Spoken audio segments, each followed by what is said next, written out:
고난 너머에 더 큰 고난이 기다린다 할지라도 오직 하나님만을 신뢰하십시오. 여러분의 영혼의 시력이 회복되기를 마음이 없는 자에게 시청자가 아니라 우리는 예배자가 되어야 됩니다. 샬롬, 오늘은 2021년도 새해 첫 주일입니다.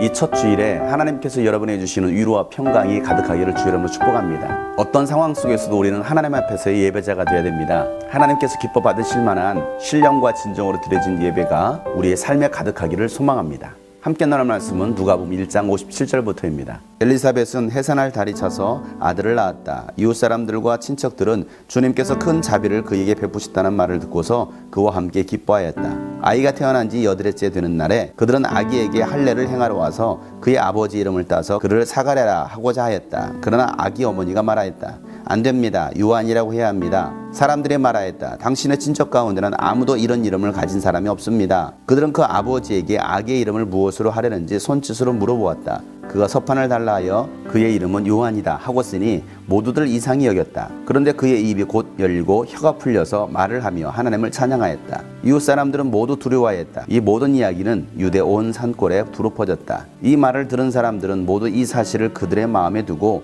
이 아기가 대체 어떤 사람이 될 것인가 하고 말하였다. 주님의 보살피는 손길이 그 아기와 함께 하시는 것이 분명히 있기 때문이다. 요한의 아버지 사가랴가 성령으로 충만하여 이렇게 예언하였다. 주 이스라엘의 하나님은 찬양받으실 분이시다. 그는 자기 백성을 돌보아 속량하시고 우리를 위하여 능력 있는 구원자를 자기의 종 다윗의 집에 일으키셨다. 예로부터 자기의 거룩한 예언자들의 입으로 주님께서 말씀하신 대로 우리를 원수들에게서 구원하시고 우리를 미워하는 모든 사람들의 손에서 건져내셨다. 주님께서 우리 조상에게 자비를 베푸시고 자기의 거룩한 언약을 기억하셨다. 이것은 주님께서 우리에게 주시려고 우리 조상 아브라함에게 하신 맹세이니 우리를 원수들의 손에서 건져주셔서 두려움이 없이 주님을 섬기게 하시고 우리가 평생 동안 주님 앞에서 거룩하고 의롭게 살아가게 하셨다. 아가야, 너는 더없이 높으신 분의 예언자라 불릴 것이니 주님보다 앞서가서 그의 길을 예비하고 죄사함을 받아서 구원을 얻는 지식을 그의 백성에게 가르쳐 줄 것이다. 이것은 우리 하나님의 자비로운 심정에서 오는 것이다. 그는 해를 하늘 높이 뜨게 하셔서 어둠 속과 주님의 그늘 아래에 앉아있는 사람들에게 빛을 비추게 하시고 우리의 발을 평화의 길로 인도하실 것이다. 아기는 자라서 심령이 굳세어졌다. 그는 이스라엘 백성 앞에 나타난 날까지 광야에서 살았다. 아멘. 엘리사벳이 해산할 날이 되어서 아들을 낳았습니다. 난 지 8일자가 되었을 때에 할례를 행하려고 그의 아버지 이름을 따서 사가랴라고 지으려고 합니다. 그런데 엘리사벳이 이름은 요한이라고 해야 된다고 말을 합니다. 그러자 친척들과 사람들이 친척 가운데 그 이름을 가진 사람이 아무도 없는데 왜 이름을 요한이라고 지으려고 하느냐라고 묻습니다. 그리고 그의 아버지 사가랴에게 어떤 이름으로 했으면 좋겠는지 묻습니다. 그러자 사가랴가 서판을 달라고 하고 그곳에 이름을 씁니다. 그의 이름은 요한이다. 그 상황을 지켜봤던 많은 사람들이 이상하게 생각합니다. 그런데 갑자기 10개월 동안 말을 못하던 사가랴의 입이 열리면서 말을 하고 하나님을 찬양하기 시작합니다. 사람들은 모두 두려워하기 시작합니다. 하나님께서 사가랴의 입을 닫으셨습니다. 그래서 10개월 동안 말하지 못했지만 그가 하나님 말씀에 순종하고 이름을 요한이라고 지차 하나님께서 그의 입을 열어주셨습니다. 여러분, 우리가 하나님 말씀에 순종할 때 기적이 열립니다. 내 생각과 내 방법이 아니라 하나님 말씀대로 순종할 때 하나님께서는 길을 여시는 것입니다. 사가랴가 고집대로 아들의 이름을 마음대로 지었다고 한다면 그의 입은 열리지 못했을 것입니다. 그런데 그가 하나님 말씀대로 순종하자 그가 말을 하고 하나님을 찬양하더라는 것입니다. 그 모든 상황을 지켜봤던 많은 사람들은 도대체 이 아이가 어떤 아이가 될 것인지 궁금해합니다. 하나님께서 지키시고 보살피시는 손길이 그 아이 가운데 있는 것을 사람들은 본 것입니다. 이 아이가 대체 어떤 사람이 될 것인가? 혹시 여러분 가운데 자녀들이 계십니까?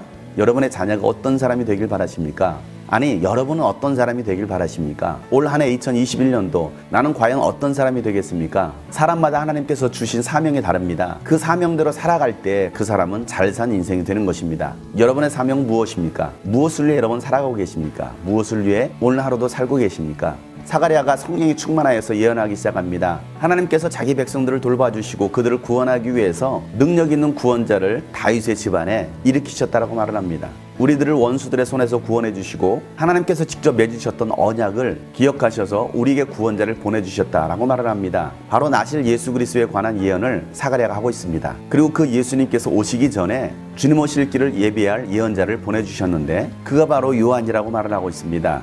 요한은 주님 오실 길을 예비하고 하나님을 떠난 백성들에게 지식을 백성들에게 가르쳐 줄 것이다 라고 말을 합니다. 말라기 선지자를 통해서 예언하셨던 그 말씀이 이 요한을 통해서 성취될 것을 얘기하고 있습니다. 어둠과 죽음의 그늘에 갇혀서 고통스러워하고 울고 있고 슬퍼 앉아있는 사람들에게 생명의 빛을 비추게 하시고 우리들의 발을 평화의 길로 인도하실 것이다 라고 예언을 합니다.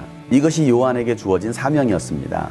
말라기 예언자를 끝으로 이스라엘은 더 이상 선지자들이 없었습니다. 예언자들은 나타나지 않았습니다. 하나님의 음성도 들을 수 없었습니다. 그런데 이제는 하나님의 뜻을 전하고 하나님과 멀어진 백성들을 하나님께로 돌아오게 할 수 있는 예언자로 침례 요한을 택한 것입니다. 구원자 예수님을 만날 수 있는 길을 예비하는 사람, 그가 바로 요한입니다. 사랑하는 여러분, 하나님은 여러분에게 사명을 주셨습니다. 그 사명은 아직도 하나님을 알지 못하고 어둠 속에서 고통스러워하고 울고 있는 자들을 빛 대신 예수님께로 인도해야 될 사명이 바로 저와 여러분에게 있는 것입니다. 2021년도가 예수님을 믿지 못하는 이들을 예수님께로 인도할 수 있는 해가 되기를 소망합니다. 여러분을 통해서 많은 영혼들이 주께로 돌아오기를 축복합니다.